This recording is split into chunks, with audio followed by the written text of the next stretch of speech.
படம் என்னன்னா, அவசரப்பட்டு தவறான முடிவு எடுக்கக்கூடாது. எதையுமே ஆழ்ந்து யோசிச்சு பொறுமையா தான் எடுக்கணும். அப்படி பொறுமையா எடுக்கலைன்னா உன் லைஃப் ஸ்பாயில் ஆகும், சம்மந்தப்பட்ட லைஃபோ ஸ்பாயில் ஆகும். படத்துல ஒரு பொண்ணுக்கு கல்யாணம் பண்ணி வைக்கிறாங்க. அந்த பொண்ணுக்கு கல்யாணம் பண்ணி வைக்கும்போது என்ன ஆகுதுன்னா, அந்த பையன் ஆண்மை இல்லாத பையன். ஆண்மை இல்லாத பையனுக்கு கல்யாணம் பண்ணி வச்சிடுறாங்க. ஆனா ஆண்மை இல்லாத பையனை கல்யாணம் பண்ணி வச்சது இதெல்லாம் எதுக்கு விட்டா ஒட்டினாங்க, என்ன ஏதுன்னு தெரியல. ஆண்மை இல்லாத பையனுக்கு கல்யாணம் பண்ணினது கூட ஓகே. ஆண்மை இல்லாத பையனும் இன்னொருத்தனும் வேலை செய்யறவனும் தப்பா அதே வீட்டுல எப்ப பார்த்தாலும் நடப்பாங்க. அது என்ன கான்செப்ட், எதுக்கு அதை சொல்ல வராங்கன்னு எனக்கு புரியல.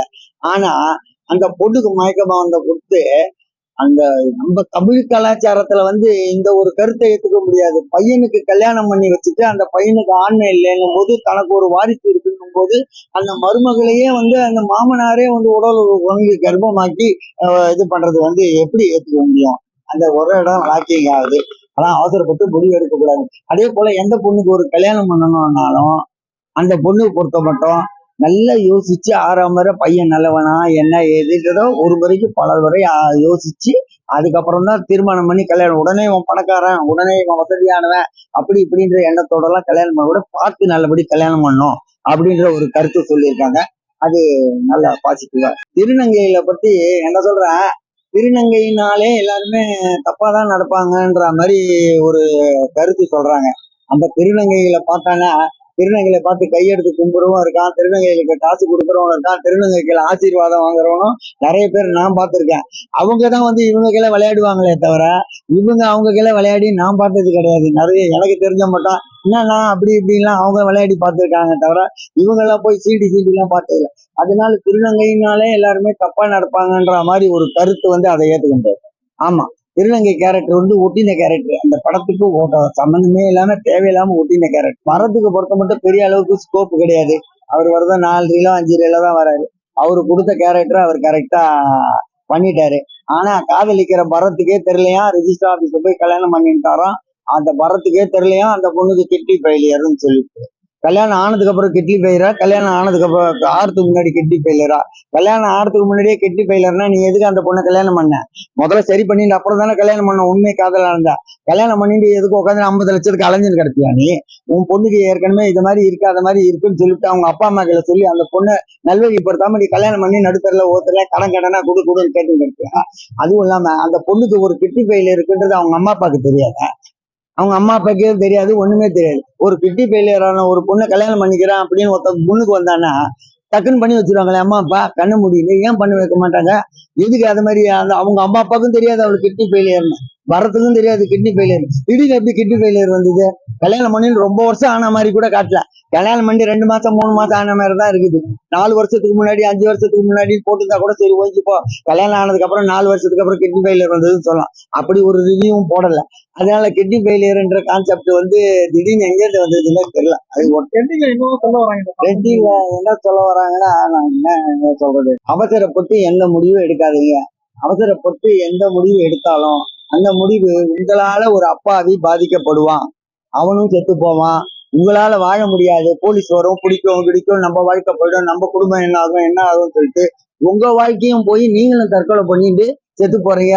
இந்த மாதிரி நீங்க எடுத்த அவசர முடிவுனால நீங்களும் வாழாம அவனையும் வாழாம எதுக்கு அவசர முடிவெடி? யோசிச்சு முடிவெடுங்க. அதான் குடும்பத்தோட பார்க்கலாம், ஒண்ணும் இல்ல. ஆனா பொறுமை வேணும் படத்தை பாக்குறதுக்கு. இடைவேளை வரை என்ன கதை என்ன ஏதுன்றது உனக்கு ஒண்ணுமே புரியாது. இடைவேளை போனதுக்கு அப்புறம் தான் உனக்கு புரியும். இடைவேளை வரை படத்தை பார்த்துட்டு தயவு செய்து யாரும் ஐயோ இதெல்லாம் ஒரு படமானு தயவு செய்து வெளில வந்துடாதீங்க. நான் அவ்வளவுதான் சொல்லுவேன் என்னுடைய ரிவ்யூ பொறுத்த மட்டும். இடைவேளை வரை பாரு. எவ்வளவோ படம் ஸ்லோ மூவி எல்லாம் இடைவேளை எல்லாம் பார்த்திருக்கேன், 3 மணி நேரம் எல்லாம் பார்த்திருக்கேன். நான் என்ன சொல்றேன், இடைவேளை வரை படம் பாரு. இடைவேளைக்கு அப்புறம் தான் கதையோட கான்செப்டே அவங்க எல்லாத்தையும் கோஇன்சிடென்ட்டா கொண்டு சேர்க்கறதுக்கு வரைக்குமே இடைவேளை வரை போயிடுச்சு. அதனால அவங்களோட சொல்லி தப்பு கிடையாது. அதனால இடைவேளைக்கு அப்புறம் தான் கதை ஸ்டார்டிங்கு. அதனால இடைவேளைக்கு அப்புறம் பார்த்துட்டு யாரா இருந்தாலும் பேசுங்க. இடைவேளைக்கு முன்னாடியே படம் நல்லா இல்லைன்னு பார்த்துட்டு யாரும் சொல்லாது. பிடிச்ச சீனு பிடிக்காத சீனு அப்படின்லாம் ஒண்ணுமே எனக்கு ஒன்றும் அப்படியெல்லாம் தெரியாது. இது ஒன்றும் பெரிய அளவுல இந்த மேஜிக்கல் சீனு, அந்த சேசிங் சீனு, அந்த சீனு, தனிப்பட்ட முறையில ஃபைட்டு கீட்டு ஒரு ஃபைட்டே தேவையில்லாம காலேஜ்ல கொடுக்கணுமே, படம்னா ஒரு ஃபைட்டு கொடுக்கணுமே அப்படின்றதுக்காக தேவையில்லாம ஒரு ஃபைட்டு கொடுத்துருக்காங்க. பெரிய அளவுல கான்செப்டுக்குள்ளதான் போறாங்க. ஓகே, அது பிடிச்ச சீனு பிடிக்காத சீனு என்னன்னா ஒருத்தன் கையில துப்பாக்கி இருக்கு, ஒருத்தனை சுடுறான், ஓடுறான். அது எல்லாருக்குமே பிடிச்ச சீன் தான், பல வருஷமா நடந்துட்டு இருக்க சீன் தான், அதை தான் சொல்லணும். மற்றபடி தனிப்பட்ட முறையில பெரிய அளவுல நடிக்கிறதுக்கு யாருக்குமே ஸ்கோப் கிடையாது. எல்லாம் ஆவரேஜா வராங்க, ஆவரேஜா நடிக்கிறாங்க, ஆவரேஜா போறாங்க. பெரிய அளவுல நடிக்கிறதுக்கு யாருக்கும் ஒன்றும் ஸ்கோப் கிடையாது. படம் தாராளமா ஒரு தடவை பார்க்கலாம். ஆனா பொறுமை வேணும். இடைவேளை வரை பொறுமையா பாருங்க. இடைவேளைக்கு அப்புறம் கதை சென்டென்ஸோட நல்லா இருக்கும். கன் எப்படி ரிவால்வ் ஆகும்ன்றது எல்லாருக்குமே ஃபர்ஸ்ட் அந்த லாஸ்ட் பார்ட் வர வரைக்கும் கன்ஃபியூஷன். எடுத்த உடனே இது என்ன பாஸ்ட் காட்டுறாங்களா பிரசன்ட் காட்டுறாங்களா, இந்த எல்லா ஸ்டோரியும் ஒரே ஸ்டோரியான்ற நிறைய கன்ஃபியூஷன். அது 4 கதைன்றது புரிஞ்ச பிறகு அது வேற வேற டென்ஸ்ல தான் நடக்கும்ன்றது தெரிஞ்ச பிறகு லாஸ்ட் பார்ட்ல அதோட கனெக்ட் எப்படி இருக்குன்ற பிறகு மேபி everyone can understand. அவங்க ரோல் இன்ட்ரெஸ்டிங்கா, அவங்க ஸ்டோரி இன்ட்ரெஸ்டிங்கா இருக்கு. ஐ மீன் என்ன சொல்றது, ஒரு கன்ஃபியூஸ்ட் ஸ்டேட்லயே வச்சிருப்பாங்க. நீங்க அதை கனெக்ட் பண்ணி ஒரு ஸ்டோரியும் டிஃப்ரெண்ட் ஸ்டோரிஸ்ன்ற கிராஸ் பண்ண பிறகு லாஸ்ட்ல அந்த கனெக்ட் கொடுத்த பிறகு இட்ஸ் a நைஸ் எண்டிங். எல்லாமே கனெக்ட் ஆகுது. யூ வில் ஃபீல் ஜஸ்டிஃபைடா இருக்கு மூவி. யா ஷூரா, because it's based on a true story. மெட்ராஸ்ல நடந்த ஒரு story. That's why it's once upon a time in லாக் இருக்கு. ஸ்டாஃப் மேபி எனக்கு அந்த கனெக்ட்ஸ் வந்து பிடிக்கிற வரைக்கும் எனக்கு லாக் இருந்த மாதிரி. யா, பிகாஸ் ஃபர்ஸ்ட் ஆஃப் வந்து உங்களுக்கு ஃபுல்லா கொஸ்டின்ஸ் தான் இருக்கும். ஸோ நீங்க அதை அண்டர்ஸ்டாண்ட் பண்றதுக்கான உங்களுக்கு ஒரு அண்டர்ஸ்டாண்டிங் வர வரைக்கும் அது உங்களுக்கு confused and you will feel Lekha இருக்குன்னு சொல்லிட்டு லேகும் இருக்கும். பிளஸ் உங்களோட கனெக்ட் பண்ண முடியாத ஒரு சுச்சுவேஷன்னால உங்களுக்கு புரியாது. பட் செகண்ட் ஆஃப் உங்களுக்கு அந்த லாஸ்ட் பார்ட் வரப்போ எப்படி கனெக்ட் ஆகுதுன்னு தெரிஞ்ச பிறகு எல்லாமே கரெக்டா இருக்கிற மாதிரி. இதோட கேரக்டர் அவரோட ஸ்டோரிக்கு கரெக்டா டிஃப்ரெண்ட் ஸ்டோரிஸா இருந்தது. எல்லாமே எவ்ரி ட்விஸ்ட்மே வந்துட்டு கரெக்டா கனெக்ட் ஆகுற மாதிரி இருந்தோம். அந்தந்த ஸ்டோரிக்கு வந்துட்டு ஜஸ்டிஃபைடா லைக் நம்ம டெய்லி பாக்குறது தானே. ஆனா அவங்க இதெல்லாம் கோத்ரூ பண்ணுவாங்கன்றத நம்ம நிஜமாவே நம்ம தெரிஞ்சிருக்க மாட்டோம். ஸோ அதை காட்டினது எல்லாரையும் நம்ம எப்பவுமே காமனா சொல்ல முடியாது. ஒவ்வொருத்தரும் ஒரு டிஃப்ரெண்ட் லைஃப் தானே வாழணும். நல்லா சூப்பரா இருந்துச்சு. இல்ல எல்லாருமே நல்லா பெர்ஃபார்ம் பண்ணியிருந்தாங்க சார். பரத், அபிராமி, லைக் ஷான் சொல்லிட்டு ஒரு நியூ ஃபேஸ் ஆக்டர் நடிச்சிருக்காரு, அவருமே சூப்பரா பண்ணியிருந்தாரு. சாங்ஸும் நல்லா இருந்துச்சு. லைக் போரே அடிக்கல. ஃபர்ஸ்ட் ஹாஃப் ரொம்ப நிறைய என்ன பண்றாங்கன்னு தெரியாம நமக்கு இருக்கும்.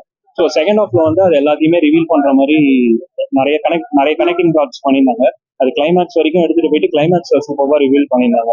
அது ரொம்ப சூப்பரா இன்ட்ரெஸ்டிங்கா இருந்துச்சு. இல்ல சார், லேக்னு எங்கேயுமே தெரியல சார். எல்லாமே கதையோட பார்க்கும்போது லேக்னு எதுவுமே தெரியல. சாங்ஸ் வச்சதுமே பிளேஸ்மெண்ட் வந்து மாண்டேஜஸா வச்சனால அதுவுமே தனியா ஒரு சாங் கட் பண்ணி இல்லாம கதையோடய போகுது சார். ரொம்ப சூப்பரா இருந்துச்சு. இல்ல சார், பீரியட் கதை தான் இல்ல, கரண்ட் இப்போ இருக்கிற காலகட்டத்தில் நடக்கிற மாதிரி தான் பீரியட் ஸ்டோரி தான் சார். அந்த மாதிரி எதுவுமே இல்லை சார். எல்லாமே கதைக்கேற்ற மாதிரி தான் வச்சிருக்காங்க. எதுவுமே வந்து சும்மா வைக்கணும் எக்ஸ்ட்ராவா அப்படின்னு வைக்காதபடி கதைக்காகவே வச்சிருக்காங்க. ஸ்டோரி நல்லா இருந்துச்சு. அதான் ஃபர்ஸ்ட் ஹாஃப் ஸ்லோவா இருக்கு, செகண்ட் சூப்பர் இருக்கு. எனக்கு பிடிச்சிருக்கு. கிளைமேக்ஸ் நல்லா இருந்துச்சு. லேக் இல்ல, எனக்கு அந்த மாதிரி ஒன்றும் தெரியல. நல்லா இருந்துச்சு. அது பார்த்து எனக்கு பிடிச்சிருக்கு. வித்தியாசம் இருந்துச்சு. யாருமே இன்னும் பண்ணல, இதான் ஃபர்ஸ்ட் டைம் பண்ணிருக்காங்க. அது பார்க்க எனக்கு பிடிச்சிருக்கு. கரெக்ட் ஆகுதா? நல்ல மேட்ச் ஆகுது, செட் ஆகுது. பரத் ரொம்ப அருமையா பண்ணிருந்தாங்க. பரத் சாங்ஸ் 2-3 சாங்ஸ் இருக்கு. 2 சாங்ஸ் இருக்கு. மைனஸ் நான் அந்த அளவுக்கு தெரியல. ஆனா எனக்கு என்ன பார்த்தது எனக்கு பிடிச்சிருக்கு.